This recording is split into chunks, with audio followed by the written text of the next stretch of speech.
منيرا صلى الله تعالى عليه وعلى آله وأصحابه وبارك وسلم تسليما كثيرا كثيرا. أما بعد، أعوذ بالله من الشيطان الرجيم. بسم الله الرحمن الرحيم. وفي الآخرة عذاب شديد ومغفرة من الله ورضوان وما الحياة الدنيا إلا متاع الغرور.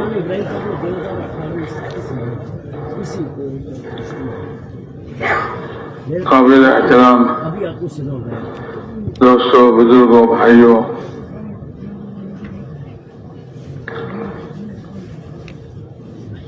اللہ تعالیٰ فرماتے ہیں کہ دنیا کی زندگی، دنیا دھوکے کی جگہ ہے، دھوکے کا گھر ہے، اور آخرت مرنے کے بعد آنے والی زندگی یہ حقیقت ہے۔ یہاں ساری چیزیں دھوکے کا سامان ہے، آدمی اس سے دھوکہ کھا جاتا ہے۔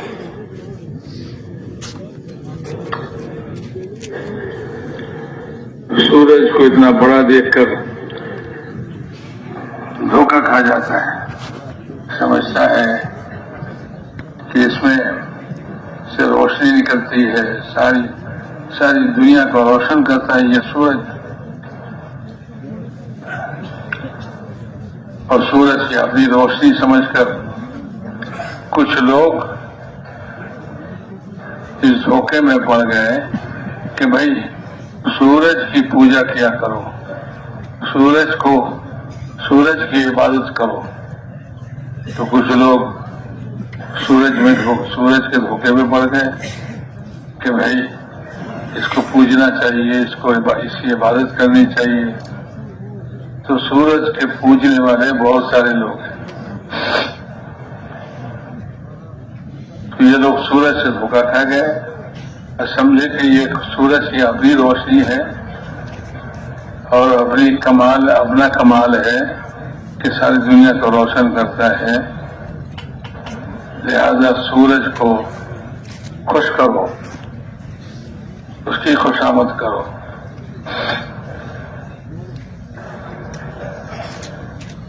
کچھ لوگ ستاروں اور سیاروں کے دھوکے میں پڑ جاتے ہیں کہ اس کی بڑی تاثیر ہے دنیا میں، اس کی پوجا کرو، اس کی عبادت کرو۔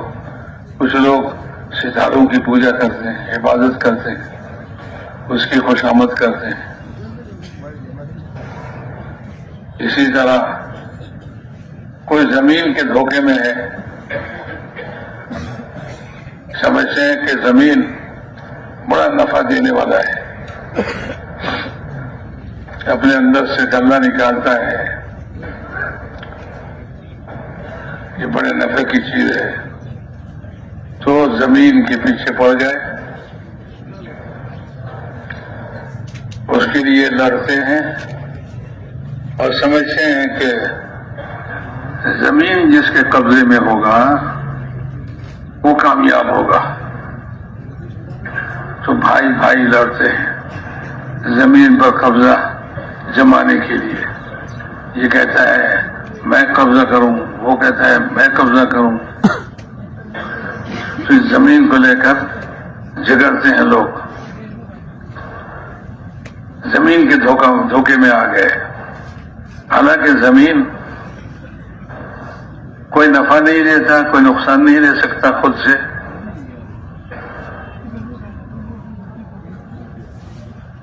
اسی طرح ایک درخت ہے، پھل دیتا ہے، تو لوگ اس درخت کے دھوکے میں پڑ جاتے ہیں کہ بھئی یہ درخت تو پھلدار ہے بہت، یہ مجھے چاہیے، ہر ایک کہتا ہے مجھے چاہیے، تو آپس میں لڑائی ہوتی ہے۔ مال، پیسے، اس میں بھی بڑے دھوکے کھا جاتے ہیں لوگ، سمجھتے ہیں کہ بھئی جس کے پاس مال ہوگا اس کی زندگی کامیاب ہوگی، لہذا مال حاصل کرنے کے لیے تاجر لوگ تجارت کرتے ہیں، اس میں مشغول ہو جاتے ہیں، زیادہ سے زیادہ کیسے مال حاصل کریں اس کی فکر ہوتی ہے۔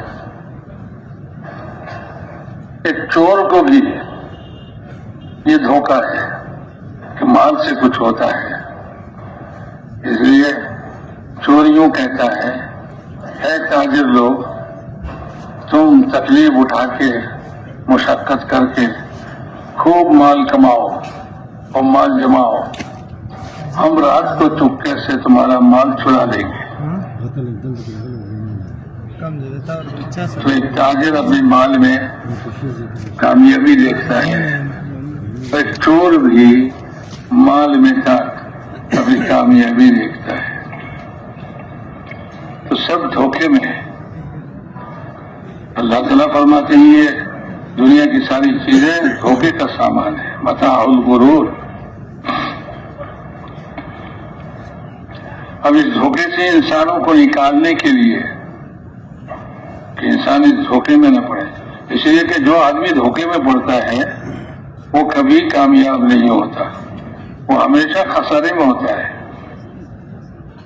کوئی آدمی آپ کو کہے کہ چلو تمہیں مٹھائی کھلاتا ہوں، حالانکہ وہ دھوکہ دے رہا ہے، وہ یوں چاہتا ہے کہ آپ کو کہیں لے جا کے خوب مارے، لیکن آپ دھوکہ کھا رہے ہیں۔ آپ نے سمجھا کہ بھائی وہ مٹھائی کھلائے گا، آپ اس کے ساتھ چل دیے، کیا بھائی مٹھائی کھاؤ گے یا مار کھاؤ گے؟ تو اسے تو دھوکہ کیا ہے، مارنے کے لیے آپ کو لے جا رہا ہے، مٹھائی کا دھوکہ دیا۔ اب جو آدمی دھوکے میں پڑتا ہے اس کا حال یہی ہوتا ہے، وہ خسارے میں ہوتا ہے، نقصان میں ہوتا ہے۔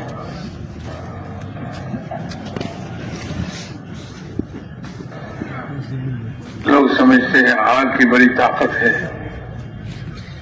یہ سب کچھ جلا کے ختم کر دیتا ہے، تو اس آگ کو راضی کرنا چاہیے۔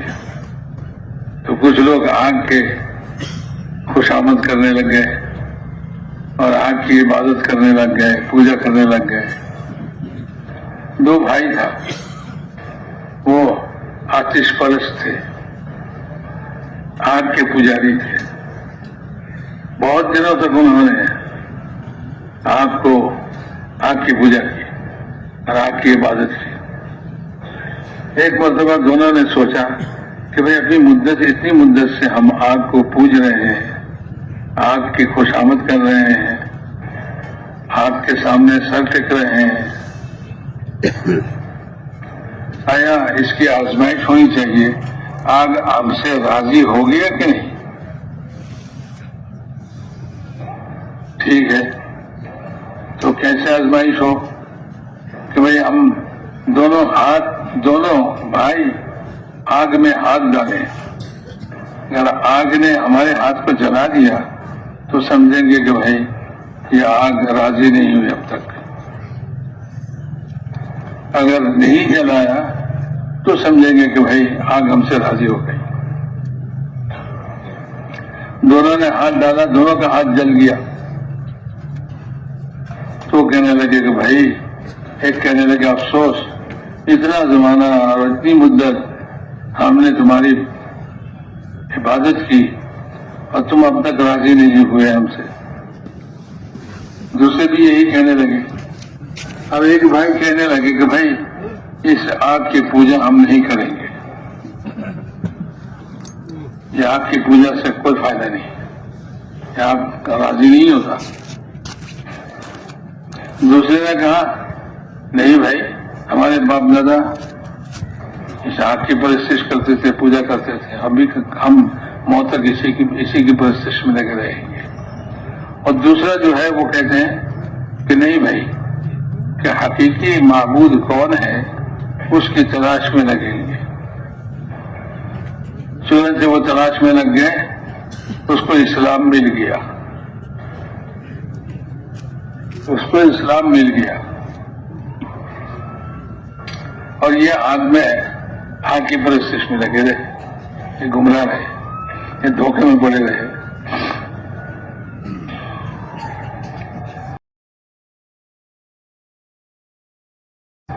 تو دنیا کی ساری چیزیں دھوکہ دیتی ہے.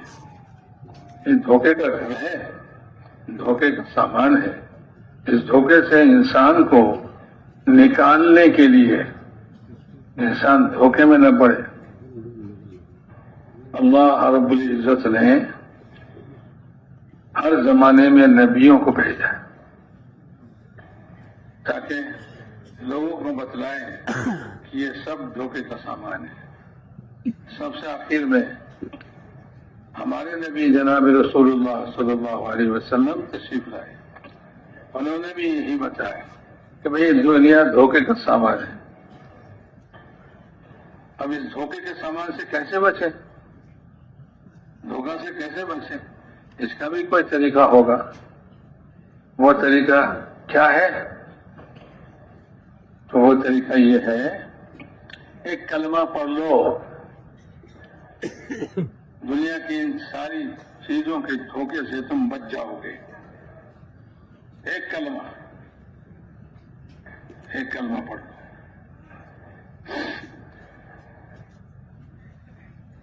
جس کو حضور اکرم صلی اللہ علیہ وسلم نے ابو طالب اپنے چچا کے سامنے, قریش کے سارے سردار بیٹھے ہوئے تھے, سب سے کہا تھا کہ ایک کلمہ مجھ سے لے لو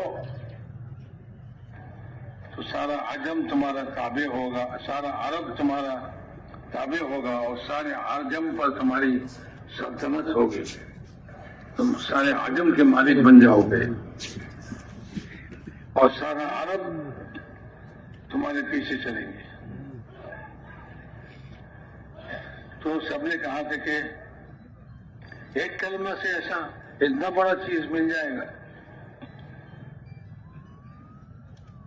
ابو جہل نے کہا کہ اگر ایک کلمہ سے اتنی بڑی چیز ملتی ہے کہ سارا عرب ہمارا تابع ہو جائے اور سارے عجم پر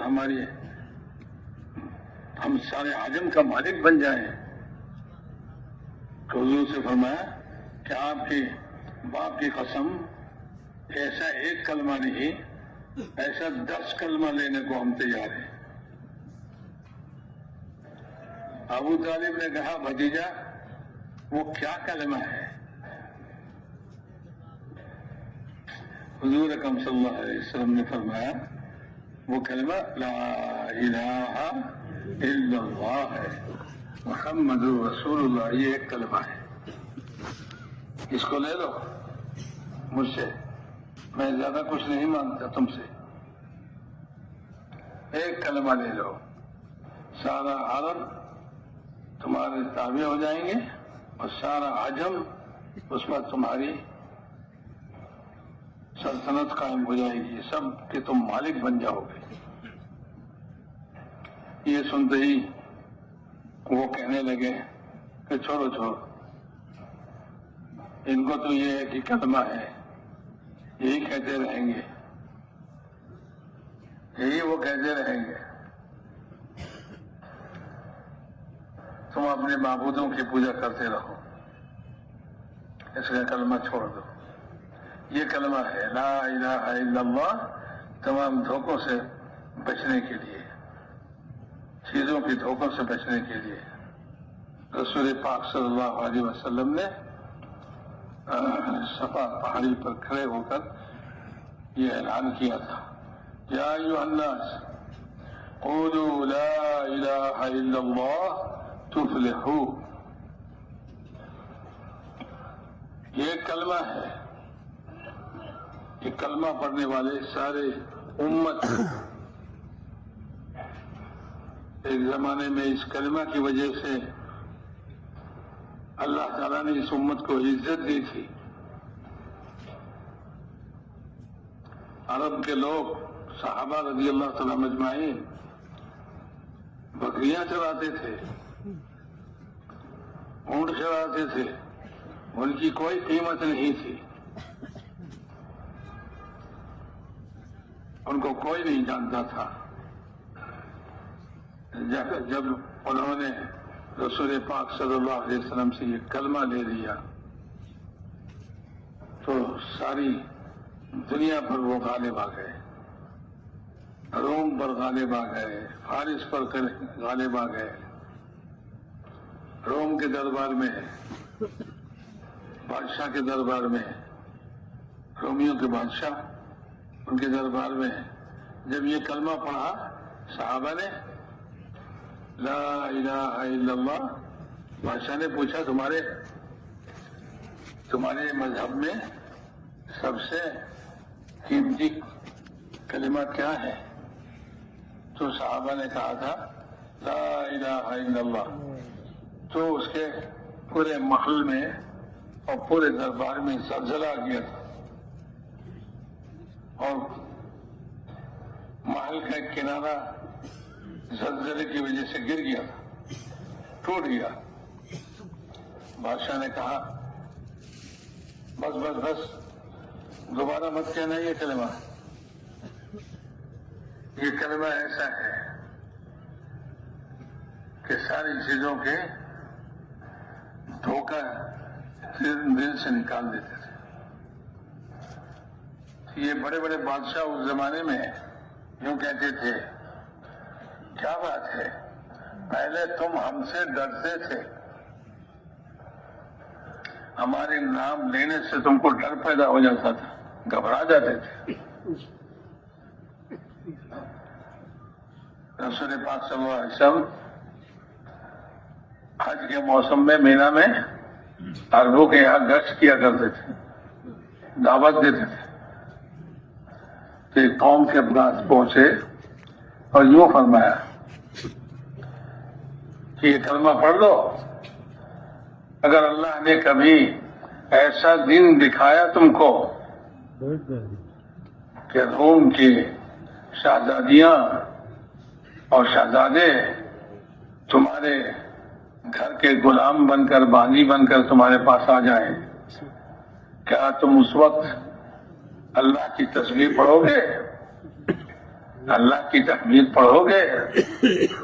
اتنا کہا تھا، اس قوم کے ایک شخص نے حضور کے زبان پر ہاتھ رکھ دیا اور کہا کہ بس بس اور زیادہ نہ کہیے، کہیں یہ بات اگر روم کے بادشاہ کے پاس پہنچ گئی تو پھر ہم سب کو ختم کر دیں گے، مٹی سے ملا دیں گے۔ ایسا ڈرتے تھے۔ حالانکہ حضور نے یہ خوشخبری دی تھی کہ تم کلمہ پڑھو گے اور پھر ایک دن ایسا ہوگا کہ یہ روم اور فارس کے شہزادے اور شہزادیاں تمہارے گھر غلام اور بانی بن کر آئے گی۔ یہ کلمہ لے لو، لیکن وہ نہیں سمجھے، ان کو خوف طاری ہو گیا کہ اگر روم کے بادشاہ اس کو سن لیں کہ ہم ایسی بات کہہ رہے ہیں یا ایسی بات سوچ رہے ہیں تو وہ تو ہم سب کو ختم کر دیں گے۔ یہ ڈر رہے تھے، اسی کو کہا روم کے بادشاہ نے کیا بات ہے، تم پہلے ہم سے ڈرتے تھے اور آج کل تم ہمارے اوپر چڑھ کے آ رہے ہو، ہمارے زمین پر قبضہ کر رہے ہو، کیا بات ہے؟ یعنی کس بات نے تم کو اتنا جری بنا دیا، بہادر بنا دیا کہ ہمارا ڈر تمہارے اندر سے نکل گیا؟ اب تم ہم سے نہیں ڈرتے، ہمارے پاس آتے ہو۔ پہلے تو دھوکے میں تھے کہ یہ بادشاہ ہے، اس کے پاس جو ہے ہتھیار ہے، سپاہی ہیں، فوج ہیں، تو اس کو بہت ڈرتے تھے کہ یہ اگر ہم پر ناراض ہو گئے تو ہمارا سب کچھ بگاڑ دیں گے، ہمیں ختم کر دیں گے۔ یہ دھوکہ تھا، کوئی بادشاہ کچھ نہیں کر سکتا، کوئی ہتھیار کچھ نہیں کر سکتا۔ یہ کلمہ لے لو، لا الہ الا اللہ، کسی سے کچھ نہیں ہوتا، سر جو کچھ ہوتا ہے سب اللہ سے ہوتا ہے۔ کسی چیز میں کوئی نفع دینے کی طاقت نہیں ہے، کسی میں کوئی نقصان کرنے کی کوئی طاقت نہیں ہے. نفع نقصان کا مالک اللہ ہے. یہ ہے مومن، ایمان والا، کلمہ والا. کلمہ یوں رکھ لے اور چھپکلی سے بھی ڈرتے رہے نہیں ہوا. بھائی کیڑے مکوڑے سے ڈرتے ہیں اور کہتے ہیں کہ میں تو کلمہ پڑھنے والا ہوں. اب کلمہ پڑھنے والا ہتھیاروں سے ڈرتے ہیں، ہتھیار والوں سے ڈرتے ہیں، اور مخلوق ساری دنیا کی تمام قوموں سے ڈرتے ہیں کہ بھئی یہ ہمارا نقصان کر دے گا، یہ ہمارا یہ کر دے گا، وہ کر دے گا، ہمارا کھانا بند کر دے گا. نہیں، سب کچھ کا مالک صرف اللہ ہے، صرف اللہ ہے. ایک کلمہ پڑھنے والے کے مالک اللہ ہے، ایک کلمہ نہ پڑھنے والے کے مالک بھی اللہ ہے. کسی کے اندر کچھ نفع اور نقصان نہیں ہے. سب نفع اور نقصان اللہ کے حکم سے ہوتا ہے. بإذن اللہ. کم من فئة قلیلة کثیرة غلبت فئة کم من فئة قلیلة غلبت فئة کثیرة بإذن اللہ. خود اللہ فرماتے ہیں کہ کتنے چھوٹی سی جماعت تھوڑے سے فوج بڑے فوج کو شکست دے دیتے ہیں اللہ کے حکم سے. یہ کوئی کسی کا کمال نہیں کہ ہم نے دوسرے کو شکست دے دی، بلکہ اللہ تعالی جب چاہتے ہیں تو تھوڑے لوگ زیادہ لوگوں پر غالب آ جاتے ہیں. تھوڑا سا فوج بڑے فوج پر جو ہے غالب آ جاتے ہیں اللہ کے حکم سے. اللہ کے حکم سے. آگ کسی کو نقصان نہیں کرتا اللہ کے حکم کے بغیر. نمرود نے یہ چاہا کہ ابراہیم علیہ السلام کو آگ میں جلا دے، آگ میں جلا دے. بڑا آگ بھڑکایا اس نے اور ایسے آگ جلائی اس نے کہ اوپر سے اس کے آگ کے اوپر سے پرندے کے بھی گزرنا ممکن نہیں. کوئی پرندہ اوپر سے گزرے تو بھن کر آگ میں گر جائے. زبردست آگ. ابراہیم علیہ السلام کو اس آگ میں جلائیں گے، یہ ان کا مقصد تھا. اور پھر اس آگ میں قریب جا کر ابراہیم علیہ السلام کو ڈال نہیں سکتے، اس لیے کہ اس کی تیزی اتنا ہے کہ آس پاس بھی نہیں جا سکتا، بلکہ دور سے ان کو پھینکنا ہوگا. تو ایک مشین بنائی من جنیح، اس میں ان کو باندھا اور پھر اس مشین کے ذریعے سے ان کو دور سے آگ میں پھینکا. تو جب آپ نے آگ میں گر گئے اللہ کا حکم آیا یا نار کونی بردا وسلاما علی ابراہیم. اے آگ تم ابراہیم پر ٹھنڈا اور سلامتی کی چیز بن جاؤ. بس ابراہیم سے ہی ظالم ہے. ابراہیم علیہ السلام بڑے ٹھنڈک میں ہے، آرام میں ہے، برد ہے، سلامتی ہے، آگ میں گھوم رہے ہیں. تو نمرود نے دور سے دیکھا کہ ابراہیم تو بڑے مزے میں ہیں اور اس میں کھا پی بھی رہے ہیں، انگور کا خوشہ ان کے ہاتھ میں ہے، کھا رہے ہیں. ارے بھائی ہم نے تو آگ جلائی تھی کہ ابراہیم کو جلا دیں گے، لیکن ہم دیکھ رہے ہیں کہ آگ ابراہیم کو نہیں جلا رہی، وہ آگ میں گھوم رہے ہیں، مزے سے۔ تو نمرود نے کہا آگ کو، اے آگ تیری جلانے کی طاقت کہاں گئی؟ تو آگ سے آواز آئی، تم میرے اندر آ کے دیکھ لو، تم میرے اندر آ کے دیکھ لو کہ میرے جلانے کی وہ طاقت ہے یا نہیں۔ تو مطلب یہ ہے کہ آگ بھی نہیں جلاتی اللہ کے حکم کے بغیر، سورج بھی روشنی نہیں دیتی اللہ کے حکم کے بغیر۔ جب اللہ چاہتے ہیں سورج کی روشنی کو کھینچ لیتے ہیں، لوگ کہتے ہیں کہ سورج گرہن ہو گیا، سورج گرہن ہو گیا، اب ساری دنیا، ابھی دن تھا ابھی رات ہو گئی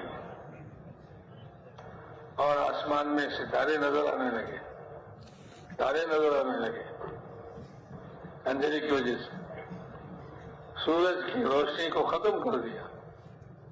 عرب کے لوگ یہ سمجھتے تھے کہ کسی بڑے آدمی کی موت پر سورج بجھ جاتی ہے، سورج میں کہاں آتا ہے۔ حضور نے یہ اعلان فرمایا، کسی کے مرنے سے، کسی کے پیدا ہونے سے سورج میں کوئی گرہن نہیں ہوتا، سورج کی روشنی ختم نہیں ہوتی، بلکہ اللہ تعالیٰ کی قدرت کی نشانی ہے، جب چاہتے ہیں وہ سورج کو بے نور کر دیتے ہیں۔ ایسے وقت میں کیا کرنا چاہیے کہ جس کے قبضہ قدرت میں یہ سورج ہے اللہ کی عبادت کرو، اللہ کی خوشامد کرو، اپنے گناہوں کی معافی مانگو۔ یہ نہیں کہ بھئی سورج گرہن کوئی تماشا ہے، اس کو دیکھنے کے لیے کہیں وہاں چلے جاتے ہیں، یہاں چلے جاتے ہیں کہ بھئی سورج گرہن دیکھنا ہے۔ یہ تماشا کی چیز نہیں ہے، بلکہ خوف کی چیز ہے، ڈرنے کی چیز ہے۔ اللہ تعالیٰ نے اس کی نور کو ختم کر دیا، اس کی روشنی کو ختم کر دیا۔ اب اگر اللہ تعالیٰ دوبارہ اس کو جلائیں گے تو یہ جلے گا، اگر اللہ تعالیٰ نہ جلائے تو سورج میں روشنی کبھی نہ آئے گی۔ اللہ کے قبضہ قدرت میں اللہ اپنے مخلوق کو ڈراتے ہیں۔ لوگ دھوکہ کھا جاتے ہیں ہر چیز سے کہ بھئی زمین میں زلزلہ آیا تو وہ کس وجہ سے ہے، اس کے نیچے تلاش کرو، زمین کے نیچے کیا ہوا، کیا ہوا، سمندر کے نیچے کیا ہوا، کچھ ہوا ہے اس کی وجہ سے زمین میں زلزلہ آیا۔ ارے نہیں، اللہ کے حکم سے زلزلہ آیا۔ لا الہ الا اللہ۔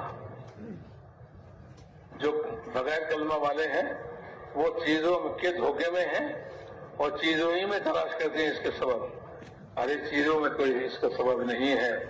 جب دنیا میں لوگ زیادہ بے شرم بے حیا ہو جاتے ہیں اور فحاشی کرتے ہیں کھلم کھلا، تو پھر اللہ تعالیٰ کو غیرت آتی ہے اور اللہ تعالیٰ زمین کو ہلا دیتے ہیں، زمین کو ہلا دیتے ہیں۔ یہ ہے سبب، یہ ہے وجہ کہ اس وجہ سے زمین میں زلزلہ آیا۔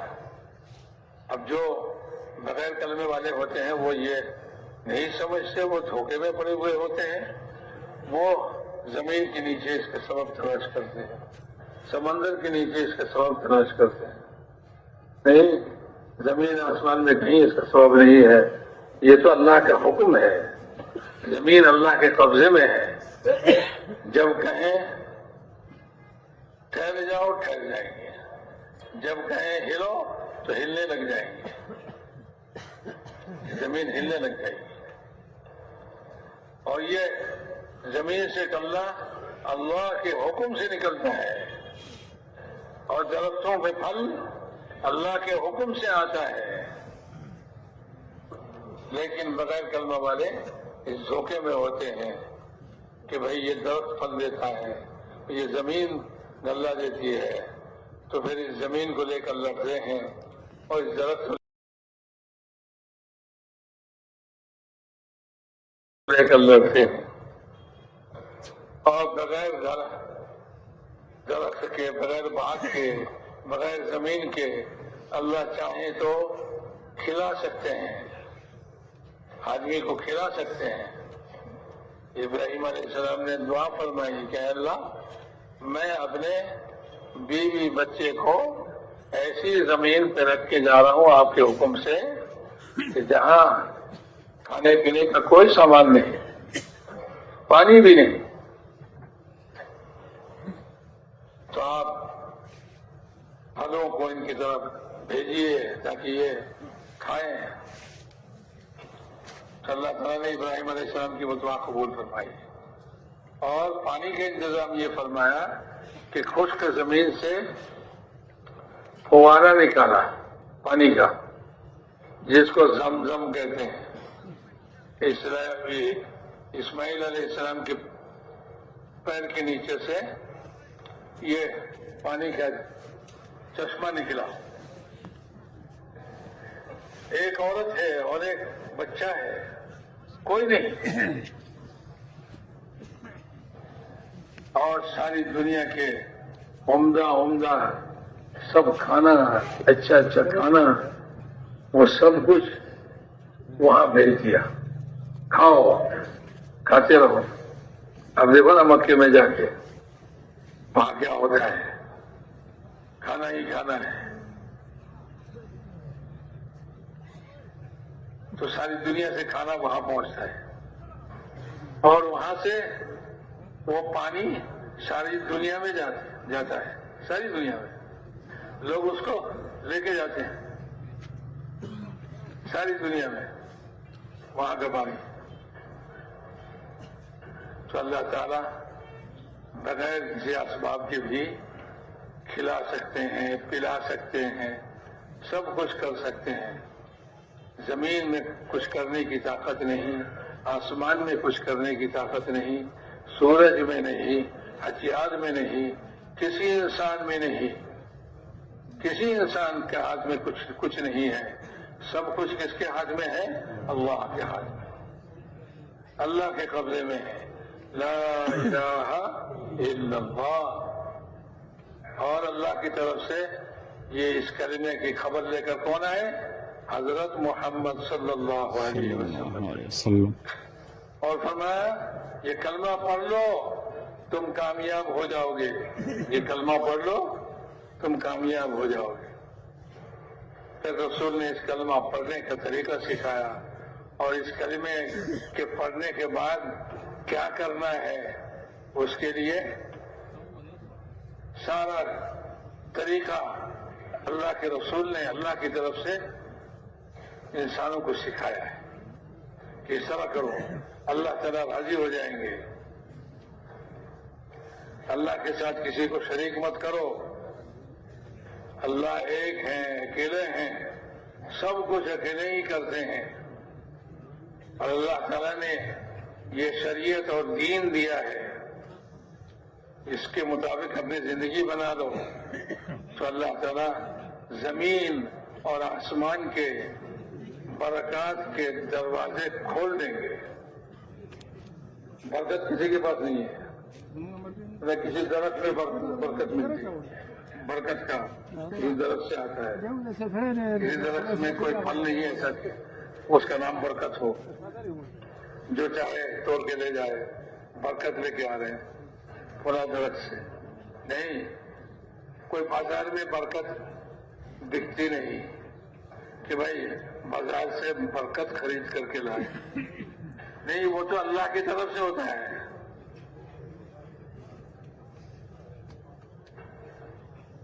5-6 آدمیوں کا کھانا، 10 آدمیوں کا کھانا